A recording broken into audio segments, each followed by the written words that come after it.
ஸ்ரீலங்கா சுதந்திர கட்சியினூடாக பொதுத்தேர்தலில் போட்டியிடும் வேட்பாளர்களை தெரிவு செய்யும் நேர்முக தேர்வு இன்றும் இடம்பெற்றது. கொழும்பு டாலி வீதியில் அமைந்துள்ள ஸ்ரீலங்கா சுதந்திர கட்சியின் தலைமையகத்தில் கடந்த 3 நாட்களாக இந்த நேர்முக பரீட்சை முன்னெடுக்கப்பட்டது. மாகாண சபை உறுப்பினர்கள், பிரதேச சபை உறுப்பினர்கள் உள்ளிட்ட பலர் இந்த நேர்முக பரீட்சைக்கு அழைக்கப்பட்டிருந்தனர். கட்சியில் உள்ள அனைவரையும் ஒன்றிணைப்பதே எமது தேவையாகும். தனிப்பட்ட நபர்களை கருத்தில் கொண்டு அல்ல, கொள்கைகளை கருத்தில் கொண்டு நாம் அனைவரும் ஒன்றிணைந்து செயற்பட வேண்டும். அவ்வாறான நடைமுறையுடைய கட்சிக்குள் எதிர்காலத்தில் முன்னெடுக்க வேண்டும் என்பதே எமது கருத்தாக உள்ளது.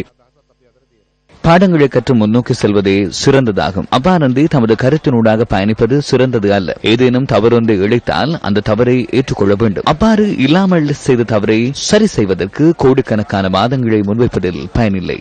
முன்னாள் ஜனாதிபதி பொதுத் தேர்தலில் போட்டியிடுவது தொடர்பில் அமைச்சர் AHM ஃபவுசி கருத்து தெரிவித்தார்.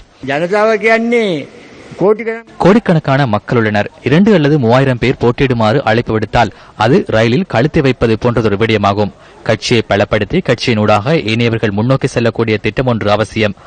அவ்வாறான தலைமைத்துவம் ஒன்று இருக்க வேண்டும். இரண்டாவது, தலைமைத்துவம் ஒன்றை அமைக்கவில்லை. பொதுமக்கள் கூறுவதால் தான் போட்டியிடுவதாக கூறுகின்றார். ஸ்ரீலங்கா சுதந்திர கட்சி அவருக்கு வேட்புமனு வழங்காவிடின் யாருடன் போட்டியிடப் போகின்றார்? ශ්‍රී ලංකා නිදහස් පක්ෂයේ එයාට නම යෝජනා දෙන්නත්